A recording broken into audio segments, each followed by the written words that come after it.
Llegamos a Mérida. Mérida es la capital de Yucatán. Yucatán es la península que está exactamente sobre el Golfo de México, donde el calor de la tierra es máximo para calentar las aguas y no permitir que los mares se cristalicen, y así el movimiento de la vida se perpetúe en la evolución de la tierra. Allí está el corazón del mundo geofísico. De allí teníamos que viajar a Chichén Itzá. Como en Chichén Itzá está a mi juicio el eje del esoterismo del mundo, será lo que voy a analizar en última instancia para cubrir con un manto de oro esta exposición.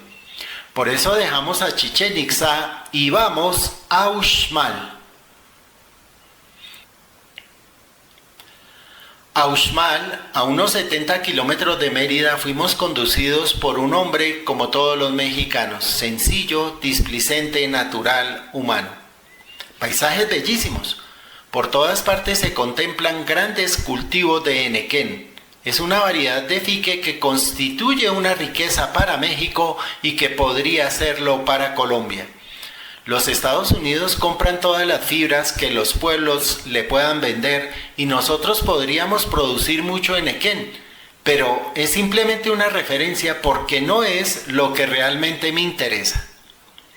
Llegamos a Uxmal, el enano de Uxmal. Este enano de Uxmal es una de las cosas más maravillosas del mundo. Allí en Uxmal, en legendarios tiempos, había una bruja. Esta bruja quería engendrar o recibir el engendramiento de un hijo y había hecho todo lo imaginable por lograrlo sin jamás obtenerlo. Pero como conocía arte de magia, decidió de todas maneras tener un hijo.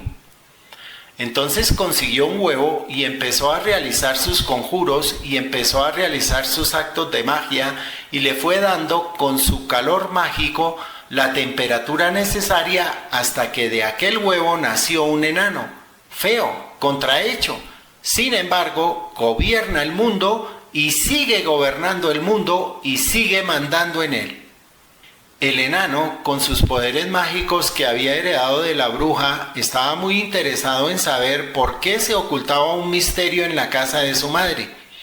Allí había una flama permanente y la madre no le dejaba acercar nunca a la flama porque consideraba que esto era peligroso para él, al menos así se lo decía. Pero el enano pensaba, algo muy extraordinario se oculta aquí y por eso mi madre no me quiere dejar ver. Pero como ella no abandonaba nunca la residencia, él pensaba siempre cómo hacerlo. Una o dos veces por semana la bruja iba a la fuente a coger agua y llevaba naturalmente una vasija adecuada de barro. Se le ocurrió una idea al enano y empezó a hacerle pequeños perforaditos a la vasija hasta que consiguió hacer varios muy sutiles. ¿Cuál era el resultado de esto? Que ella se iba a demorar mucho más porque al echar el agua a la vasija no se llenaría tan fácilmente y así él podría acercarse al fuego y tratar de descubrir el misterio.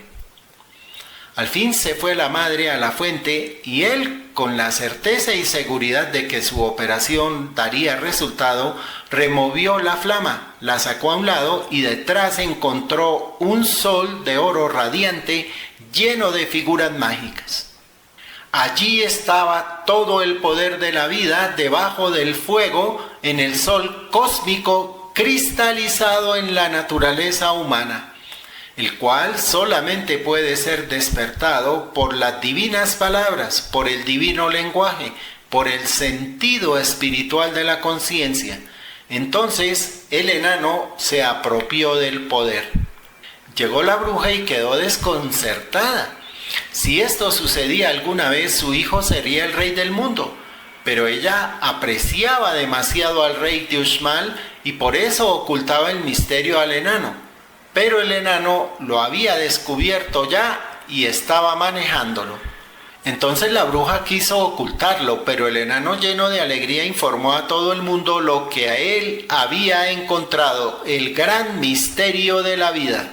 Entonces el rey, según las tradiciones simbólicas, debía someterse a prueba con aquel que destapara la flama del fuego y encontrara el misterio divino solar encarnado en la humana naturaleza, en el Verbo creador.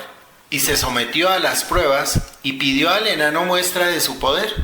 Le preguntaron cuántas hojas tenía una ceiba. Dio matemáticamente el número porque después fueron contadas. Le pidieron levantar un castillo a la energía del Logos y lo levantó en una noche. Y el enano sigue construyendo castillos todas las noches, donde un día pueda manifestarse la luz. Todos los días el enano de Uxmal, el poder generativo de la fuerza de Yesod, multiplica sus formas indefinidamente. Y entonces, lograda aquella segunda prueba, vino la tercera. Debían recibir ellos con un mazo en la cabeza golpes tremendos. Se dio primero al rey y se le abrió el cráneo y ya no respiró más. Se lo dieron al enano y se irguió majestuoso. Le dieron un tercero y brilló en toda su plenitud. Entonces el enano se convirtió en el rey del mundo. Es el poder de la naturaleza por excelencia que vincula la fuerza del sol a la naturaleza de todos los seres y es el poder por excelencia.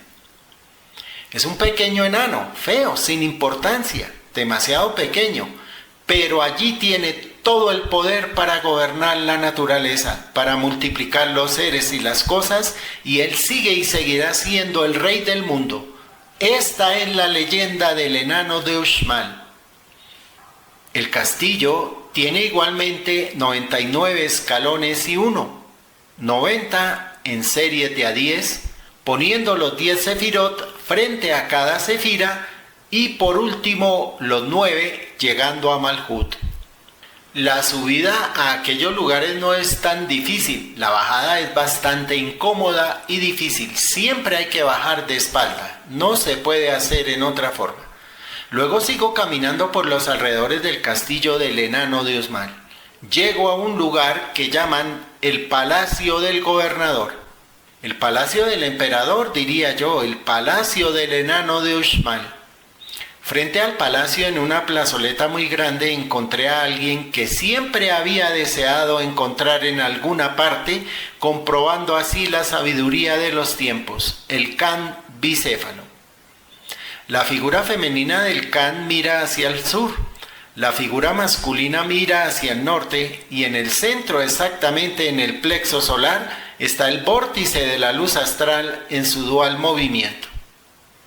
Aun cuando el doctor Vargas estaba un poco enfermo, me permití molestarlo para que fuese y tomase una fotografía del Kan. Aquello que dice el señor Heindel, que parte de la energía sube para desarrollar el aparato del lenguaje y del cerebro, y parte para los fines de la generación, está allí en una figura hierática, pétrea, conservada a través de los siglos, y estoy seguro de que si regresamos dentro de 5000 años, allí estará la figura del Kan mirando hacia el sur y mirando hacia el norte. El uno representa la expresión femenina de la energía y el otro la masculina, y en medio está el punto matemático de referencia donde se armonizan los complementarios. El centro es parte del plexo solar. Allí, tras el castillo de Uxmal, está otra cosa maravillosa. Eso que en una forma mundana, tonta y superficial han llamado el juego de la pelota. Hacia el norte de una gran plaza hay una cavidad, es un teis. Encima está un falus. Hacia el sur, exactamente otra cavidad. Entonces allí verificaban no un juego de pelota como creen, no un juego como creen de cualquier juego de la pelota, sino que era todo un ritual de ciencia. Los caballeros águila se colocaban en el sur, los caballeros jaguar en el norte. Los caballeros jaguar tenían interés en materializar la energía del cosmos, introduciendo la semilla en forma de esfera foática en el teis del orden material o físico. mientras que los caballeros águila en el sur tenían interés en llevar la energía del fuego e incrustarla en los mundos espirituales de la conciencia para los fines de la evolución espiritual del hombre. Y este era el ritual mágico de los antiguos gnósticos, caballeros del templo, de los masones verdaderamente iniciados en los misterios de la vida, de los rosacruces de todos los tiempos. Ellos iban trajeados. Los unos llevaban su traje con pintura de jaguar y los otros con alas de águila. Los unos representaban la espiritualidad y por lo tanto tenían todo el esfuerzo de la lucha para conducir la energía de los mundos inferiores al centro de la conciencia superior, y los otros derivar toda la energía del logos para convertirla en la materialidad de la multiplicidad de seres y cosas. Y así se verificaba el ritual. Esto se verificaba 4 veces al año de acuerdo con los 4 mundos de la Cábala, y cuando una de estas fuerzas triunfaba se hacía un festival peculiar. Unas veces triunfaban los caballeros águila y entonces la fiesta era de orden místico. Otras veces triunfaban los caballeros jaguar y entonces la fiesta era de orden pasional. Así mostraban a lo vivo a las humanidades estos misterios de la alta ciencia. Así que desde la casa de las monjas, allí estaban las diosas vírgenes contemplando desde sus pequeños portales a los jugadores. Vírgenes bellas, vírgenes puras, vírgenes llenas de encanto para inspirar y despertar la energía que ellos debían utilizar para triunfar en una u otra dirección. Hacia el sur, los caballeros jaguar, hacia el norte, los caballeros águila. De tal suerte que era un ritual magnífico de la alta ciencia objetivada en forma prodigiosa. Y ahí lo que nos enseña el reino de Uxmal, donde está el misterio del enano de Uxmal, que ha gobernado y sigue gobernando al mundo, mientras que los caballeros águila no levanten la divina energía para que mande Quetzalcóatl. La lucha entre los caballeros águila y los caballeros jaguar era siempre la de dirigir Kukulcán, el fuego creador, la serpiente, la fuerza. Esta era la lucha permanente y la esfera era el germen de la forma o el germen de la idea. Estuve pasando por aquel gran marco y mirando todos aquellos espectáculos, y en ese momento una viborilla se deslizó muy cerca. Simpática ella, ágil e inteligente. Así que nomás la visita al templo de Uxmal y el conocimiento del misterio de este inquieto y maravilloso personaje de la vida es suficiente para haber pagado un viaje tan maravilloso. Ahora seguimos a la capital. Allí nos encontramos que el gobierno mexicano, con un criterio formidable desde el punto de vista pragmático, ha construido un gran museo antropológico e histórico. Allí han reunido los mejores objetos que han podido llevar de los diferentes lugares para que la gente pueda contemplar de frente cada una de aquellas figuras. Fuimos 2 veces, pero en realidad se podría concurrir una semana y más, día por día, contemplando toda la maravilla de la ciencia en esas páginas admirables que dejaron aquellos sabios del pasado para lustre de la conciencia y elevación de la humanidad. En la puerta del museo está un jaguar sentado con las fauces abiertas pronunciando el lenguaje, porque para ellos la mística del lenguaje era la razón de ser de la elevación de la energía creadora. Ellos tenían 2 místicas prodigiosas, siempre a las fuerzas de la vida, pero unas hacia el mundo exterior. Tal era escuchar los divinos sonidos de la naturaleza, y entonces hay una espiral en un oído para indicar que es un G y que por ahí penetra el sonido. Por el otro lado está el lenguaje, que exterioriza todo lo que pensamos, sentimos o amamos, pero todo aquello debe hacerse con una profunda estética. Entonces en todas las figuras hieráticas se ve la mística con que ellos pronunciaban las palabras, porque toda palabra pronunciada sin armonía y sin belleza es una destrucción para el hombre. Y toda palabra pronunciada con veracidad, belleza y armonía es una elevación del yod, una quinta esenciación de la naturaleza creadora. Por eso se ve la mística del lenguaje. Otro culto era el del aliento, pero nada tiene que ver este aliento con el materialismo del Hatha Yoga. Era un culto estético. Ellos están devotos absorbiendo la divina energía del Logos creador, de la serpiente cósmica, para alentar su propia energía y poder vivir en armonía con ella. Era una mística de abstracción hacia el aliento, una mística de abstracción hacia el oído y hacia el lenguaje bellamente pronunciado.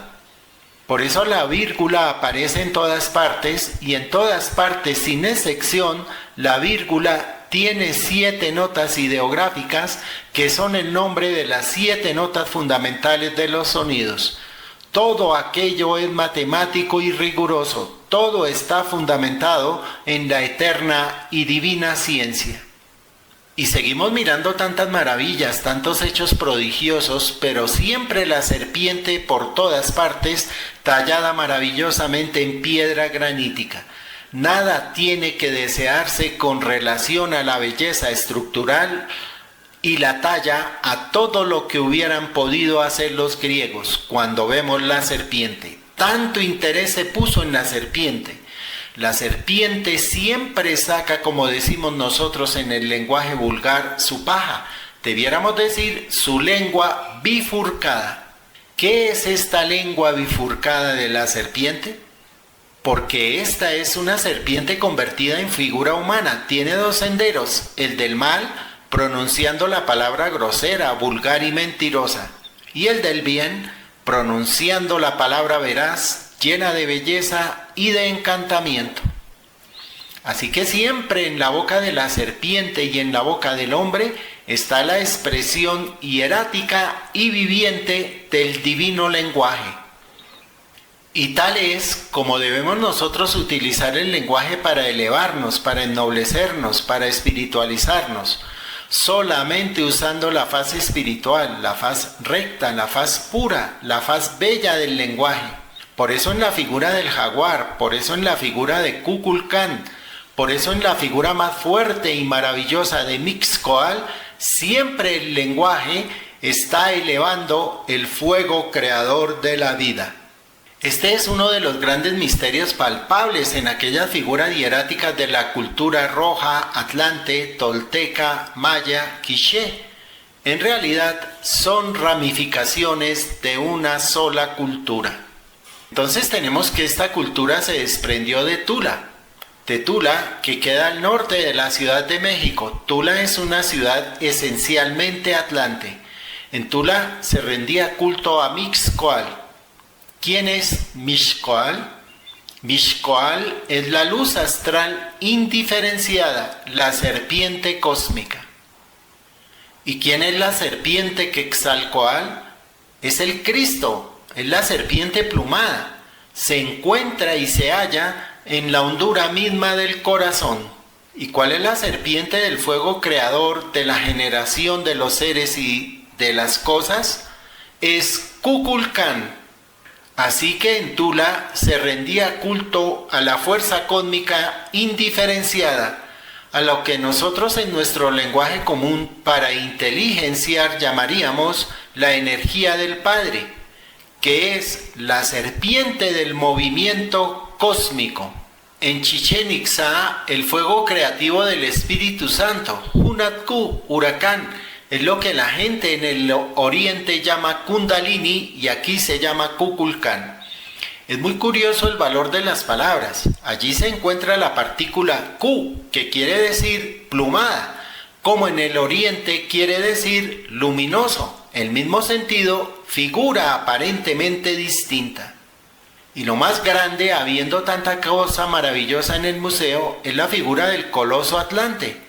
Es un coloso gigante lleno de magnificencia, de tranquilidad. Allí están estampados los principales chakras del cuerpo humano. Allí lleva un pectoral en forma de mariposa para indicar que allá radica el alma, el aliento de la vida, tal como lo entendieron los atlantes. Y que después de ellos copiaron los griegos, porque las culturas de Oriente fueron llevadas por un sacerdote iniciado llamado Menes, quien las llevó al Egipto. De allí se dispersó por el Oriente y vino a Grecia para regresar a Europa. De tal suerte que todo el saber de la cultura oriental en el esoterismo radica efectivamente en Centroamérica y el sur de México, que son huellas de las culturas rojas, predecesora de la Atlántida, la Atlante, la Maya y la Quiché. Y si Tula es la ciudad grande de los atlantes, Teotihuacán es la ciudad grande de los dioses, porque allí venían y se reunían a rendir culto a Quetzalcóatl, al Cristo cósmico, mientras que abajo en Chichén Itzá se rendía culto a la serpiente del fuego secreto. El Quetzal es el ave sagrada de ellos, es una avecilla pequeña llena de colores prodigiosos, de plumajes encantadores, de una cola muy larga. El Quetzal nunca puede vivir en esclavitud. Les ha sido imposible mantenerlo jamás en una jaula porque él ama la libertad de los espacios. Por eso ellos encarnaron en esta avecilla prodigiosa el alma del hombre, que nunca puede vivir ni soporta la cautividad. El alma del hombre tampoco puede vivir cautiva de los instintos a través de los tiempos. Al fin un día tiene que desplegar sus alas y liberarse para volar a los espacios como lo hace el ave Quetzal. Quetzal es por lo tanto plumada y Coalt es serpiente. En el lenguaje atlante, en el lenguaje maya es Kukulcán. Y tenemos el lenguaje de dialecto de la cultura náhuatl que se dice Quetzalcóatl. Quetzal, el ave sagrada, y Coalt, serpiente. Kukulcán en el sur, la serpiente plumada en la naturaleza del hombre. De tal suerte que de estos tres puntos son las tres maravillas que nos ofrecen la sabiduría de los antepasados, la sabiduría de la cultura roja, atlante, quiché, maya. ¿Y por qué sabemos nosotros que era cultura roja? Porque allí están las figuras que pertenecen a aquella legendaria cultura en piedra, mucho más gastada, que revelan la acción del tiempo, y están estampadas con color rojo hasta donde se pueden contemplar. Y ya habíamos leído en alguna parte de la grandeza de la cultura roja. Ya habíamos visto en la obra de Eduardo Churé, al empezar su libro magnífico, que todo el mundo debe estudiar, los grandes iniciados, que han sido los atlantes, iniciados de la cultura roja, la más sabia de todos los tiempos. Y ya nos lo había dicho insistentemente el maestro Zanoni aquí en muchos momentos solemnes. Y de la cultura roja tenemos el Baphomet de los templarios. De la cultura roja tenemos el gigante, el coloso de la cultura de Tula. En él tenemos la expresión viviente del fuego sublimado de la vida, de la serpiente plumada, el Quetzalcóatl. De allí viene la gran sabiduría de las edades que pasó a través de atlantes, mayas, quichés, para llegar a nosotros en un libro prodigioso que está a la orden de todos aquellos que quieran leerle en figuras pétreas en tres lenguajes. El lenguaje hierático, ostensible a la inteligencia penetrante del estudiante de la ciencia esotérica. El lenguaje ideográfico, donde cada letra representa una idea. El lenguaje jeroglífico, donde cada letra representa una palabra que encarna un pensamiento. Esos son los tres lenguajes. Así que todo lo que nosotros podemos encontrar en el Oriente como culto a Brahma, Vishnu y Shiva, allí están rigurosamente estampados en los cultos a Mishkoal, Quetzalcoatl y Kukulcán. Y todas las divinidades de Egipto, de Osiris, Isis y Horus, son exactamente esto. Aquellos tendían a dar representación humana a las figuras de los dioses, aquí solamente a la energía cósmica. Por lo tanto, este esoterismo está limpio de todos los humanos egoísmos. Es simplemente sabiduría pura. Y ahora, después de aquello, los invito, o mejor dicho, vayan a mirar aquella cultura. Regresemos ahora al punto maravilloso, a ese punto de la sabiduría esotérica del mundo, a la pirámide de Chichén Itzá. Chi quiere decir verbo, lenguaje. Chen, árbol. Itzá es un apócope de Itzamná, sustancia solar, encarnada en la naturaleza del hombre y que también hacía referencia al gran avatar o adecto que vivió en aquella cultura. Subimos por el medio de dos tremendas serpientes que tienen sus raíces en el cosmos y ponen su cabeza en la tierra para indicar que la energía del Logos desciende y luego reasciende por el interior. Como aparece más tarde en la cristografía más maravillosa que un hombre estudiante de estas leyes pueda contemplar. Subimos los tantos escalones que son figura hierática, invisible de la espina dorsal, por donde en la esfera interna alienta y subir debe el fuego de la vida. Por los lados, también en piedra, están estampados los ramales del sistema nervioso, escalonados en relación con el grado de sus energías. Se llega arriba a la cima, donde hay ¿qué? Una esvástica del movimiento del fuego de la vida. Y pasamos por la esvástica del movimiento del fuego de la vida y al fin llegamos a la cima. Una pequeña escala que desciende hacia el centro de la pirámide. Afortunadamente llevábamos por previsión, porque considerábamos que era indispensable, una lamparita de mano y bajé. Y entonces capté primero la figura de Mishkoal, que representa allá el Logos, el sistema solar y la serpiente moviéndose en los espacios infinitos. Tiene un punto central y 7 círculos, y afuera en el séptimo están todas las irradiaciones hacia la infinitud del espacio y del tiempo. Luego esa energía pasa y da 3 veces vuelta a la Tierra y hace eclosión en la esfera de Yesod, en el centro sagrado del cuerpo humano, que aún no lo han podido conocer los hombres de ciencia. Allí hace eclosión y hay exactamente otra figura, 7 círculos concéntricos, y ella era variante en todas las direcciones. Sobre este iban 2 serpientes. La una de una polaridad y la otra de la otra, y cubren 4 uniones. Son los 4 mundos de la Cábala: Absolut, Briaj, Yetziraj y Asiaj. Los 4 estados de la energía del Logos en la naturaleza individualizada del hombre. Entonces, allí veía con claridad la explicación del hierofante acerca del contenido de esta sabiduría de las edades, infinitamente más clara y más preciosa que la tabla de la esmeralda. Tal como es arriba es abajo, tal como es abajo es arriba. El sol es su padre, la luna es su madre, el viento, el movimiento le lleva en su vientre, y la tierra le alimenta.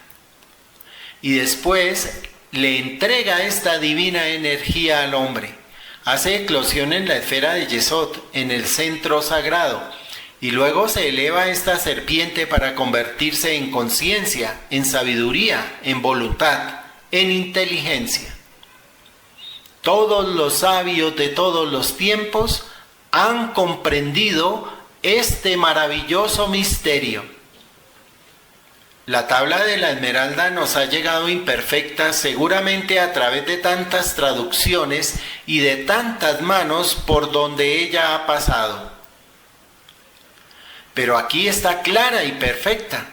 El Sol es su padre. El Sol es el fuego cósmico de la esfera zodiacal que manda su irradiación a la Tierra. Luego tenemos la Luna es su madre, el centro magnético del cuerpo humano, donde recibe aquella energía procedente de la Tierra.